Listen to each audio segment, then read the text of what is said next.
ఈరోజు జాఫర్ సాహెబ్ కెనాల్ని లాస్ట్ మన గవర్నమెంట్లో రివిట్మెంట్ చేయడానికి కానీ ఆ రోడ్డుని ఎక్స్టెండ్ చేయడానికి కానీ ఆ డెవలప్మెంట్కి అంతా కూడా జాఫర్ సాహెబ్ కెనాల్కి వెంబడే కొన్ని పేదల ఇల్లు అనేక మంది ఉన్నారు. అదేవిధంగా అక్కడ కొన్ని షాపులు ఉన్నాయి. వారందరినీ కూడా ఖాళీ చేయించాం. వారిని బతిమలాడాం, అమ్మా ఈ ఏరియా డెవలప్ అవుతుంది, ఈ రోడ్డు నుంచి కిందకి వెళ్ళాలంటే సుమారుగా 1,00,000 మంది దాకా కూడా నెల్లూరు రూరల్లో కానీ కోవూర్ కాన్స్టిట్యున్సీ వాళ్ళందరూ కూడా సుమారుగా 1,00,000 మంది వరకు కూడా ఈ మైపాడు రోడ్ నుంచి వెళ్లాల్సిన పరిస్థితి ఉంటుంది. హెవీ ట్రాఫిక్ ఉంటుంది. ఈ ఏరియా డెవలప్ కావాల్సినటువంటి ఏరియా. అందుకని ఇక్కడ మీరు అందరూ కూడా ఖాళీ చేస్తే ఈ 80 ఫీట్ రోడ్డుని కానీ పక్కన వాకింగ్ ట్రాక్ని వేసుకుంటే ఆ ఏరియా ప్రజలందరికీ కూడా చక్కగా వారందరికీ కూడా మంచి ఫెసిలిటీస్ ఉంటాయి. మధ్యలో గ్రీనరీని డెవలప్ చేసుకోవాలా అనే ఒక మంచి ఆలోచనతో మన ప్రభుత్వంలో అంత బ్యూటిఫుల్గా మైపాడు రోడ్డుని మనం డెవలప్ చేసుకున్నాం. మధ్యలో రోడ్స్కి మధ్యలో గ్రీనరీ వేసుకున్నాం.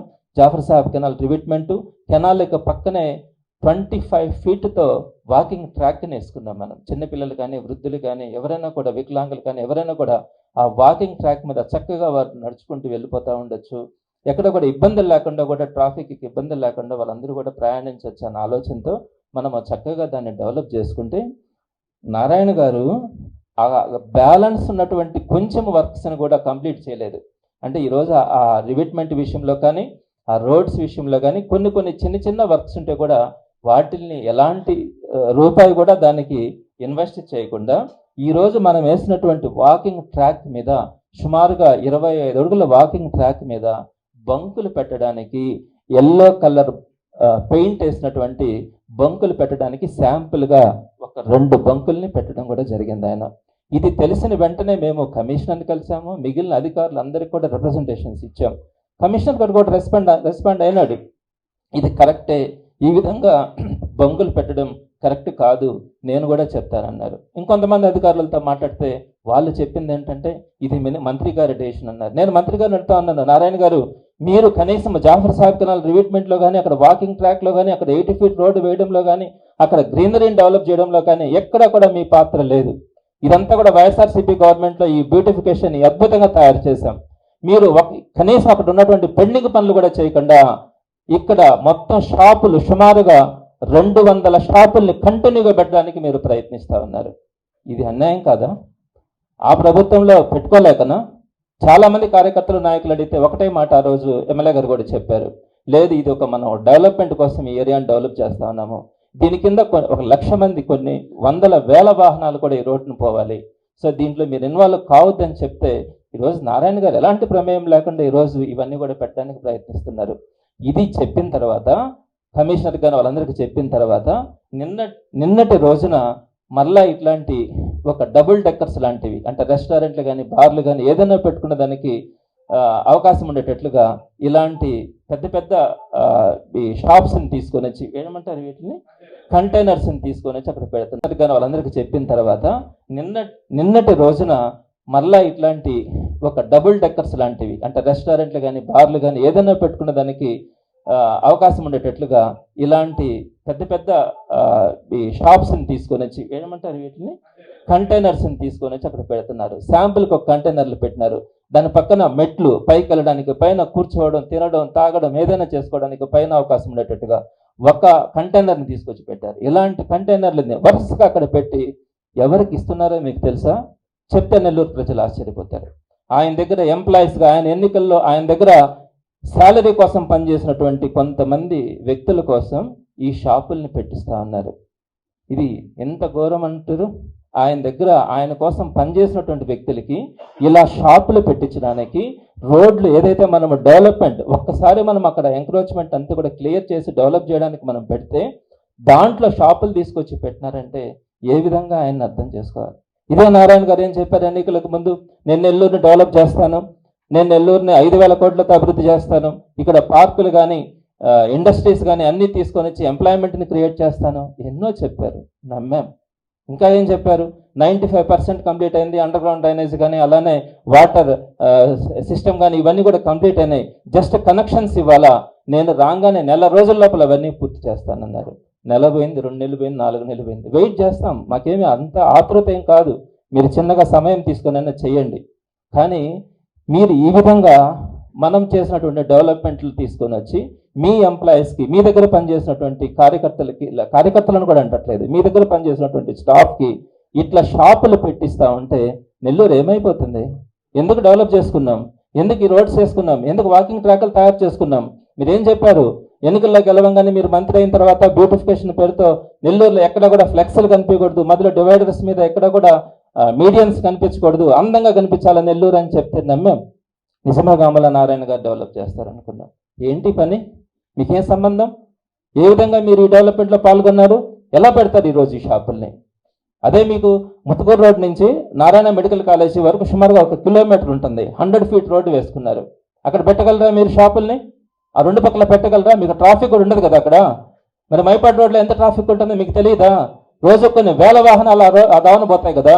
మీరు వాకింగ్ ట్రాక్ను ఆక్రమించి అక్కడ షాపులు పెట్టినప్పుడు ఆ షాపులకు వచ్చిన వాళ్ళంతా కూడా బండ్లు కానీ కార్లు కానీ ఎక్కడ పెట్టాలా? రోడ్ల మీద పెట్టాలా? రోడ్ల మీద పెట్టినప్పుడు ఏమవుతుంది? ఆ రోడ్డు నేరో రోడ్డు అయిపోతుంది. ఏమవుతుంది? యాక్సిడెంట్స్ అవుతాయి. ఆ ప్రాంతం వాళ్ళకి సమాధానం చెప్పగలరా? ఒకవేళ మీరు ఈ షాపులు పెట్టాలని మీరు ఖచ్చితంగా నిర్ణయం తీసుకుంటే ఎవరికి ఇవ్వాలా? ఆ ప్రాంతంలో అదే ప్లేస్లో చాలామంది పేదలు అక్కడ ఇల్లు కట్టుకోనంటే వాళ్ళని మనము షిఫ్ట్ చేసాం, వేరే ప్రాంతాలకు షిఫ్ట్ చేసాం. అక్కడ అంగళ్ళు పెట్టుకోనంటే వాళ్ళందరినీ షిఫ్ట్ చేసాం. ఇస్తే ఎవరికి ఇవ్వాలి? వాళ్ళకి ఇవ్వాలి.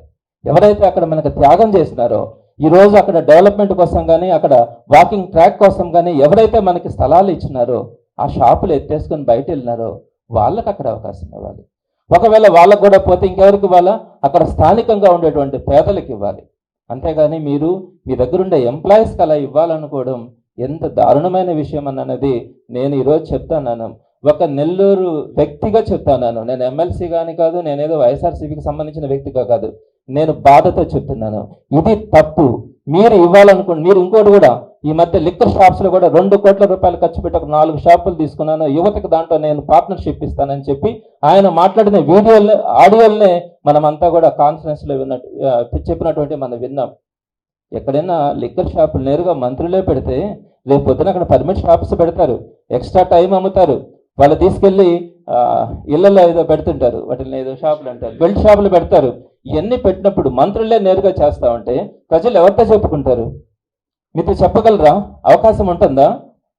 మీరు షాప్స్ పెట్టిన తర్వాత చిల్డ్రన్స్ పార్క్ దాటిన తర్వాత ఒక అపార్ట్మెంట్ ముందు తీసుకొని వచ్చి షాపును పెట్టారు. స్థానికులంతా ఆగ్రహావేశాలకు లోనైతే మేము వెళ్ళి వాళ్ళకి సపోర్ట్ చేశాం. అదేవిధంగా మీరు ఇసుకని దగ్గర దారిలో అమ్ముకోవాలని ప్రయత్నించినప్పుడు పెన్నా రివర్ దగ్గర కాలువను అక్కడ పగలగొట్టడానికి ప్రయత్నిస్తే జేసీబీలు తీసుకొని అక్కడ ఉండేటువంటి చుట్టుపక్కల ఉండేటువంటి వ్యక్తులందరూ కూడా ఆందోళనకు గురైతే మేము అక్కడికి వెళ్ళి సపోర్ట్ చేసినాం. ఒక పార్క్ ముందు అక్రమ కట్టడాలు కట్టడానికి ప్రయత్నిస్తే మా కార్పొరేటర్లతో కలిసి మేము అక్కడికి వెళ్ళి వాళ్ళకి తరపున అక్కడ అండగా నిలబడ్డాం. ఇలా ప్రతి దగ్గర కూడా మీరు కొన్ని పొరపాట్లు చేస్తూ ఉన్నారు. ఎవరు? మీ చుట్టుపక్కల ఉండే వాళ్ళకి తెలియదా ఇవన్నీ జరుగుతూ ఉన్నాయని? మీకు తెలియకుండా ఉందా? మీరు ఒకవేళ ఈ ఎంప్లాయీస్కి, మీ దగ్గర పనిచేస్తున్నటువంటి ఎంప్లాయీస్కి ఉపాధి చూపించాలంటే ఇండస్ట్రీస్ని పెట్టించండి, అక్కడ ఎంప్లాయ్మెంట్ని ఇవ్వండి. లేదా మీ ఇన్స్టిట్యూషన్స్ ఉన్నాయి కదా, ప్రతి మీ బ్రాంచ్లో కూడా క్యాంటీన్ పెట్టుకునే అవకాశం ఉంటుంది కదా, ఒక కార్యకర్తకు ఒక క్యాంటీన్ ఇవ్వండి. అదేవిధంగా మీరు అక్కడ క్లీనింగ్ అంతా కూడా కాంట్రాక్ట్కి ఇచ్చి చేపిస్తూ ఉన్నారు. ప్రతి బ్రాంచ్లో కూడా ఒక్కొక్కరికి ఒక్కొక్క బిల్డింగ్లో కాంట్రాక్ట్కి ఇవ్వండి. లేదనుకుంటే మీకు ఆ టోబీ కింద, వాషింగ్ కింద ఒక్కొక్కరి కాంట్రాక్ట్ ఇస్తూ ఉన్నారు ఒక్కొక్క హాస్టల్స్లో. కొంతమందికి ఇవ్వండి. అక్కడ మీ మెడికల్ కాలేజీలోనే చాలా మందికి ఆ విధంగా కాంట్రాక్ట్స్ చిన్న వాళ్ళకు కొంత ఇచ్చుకోవచ్చు. ఆడ పని చేసుకొని వచ్చి మీ పార్టీకి కూడా పని చేస్తారు.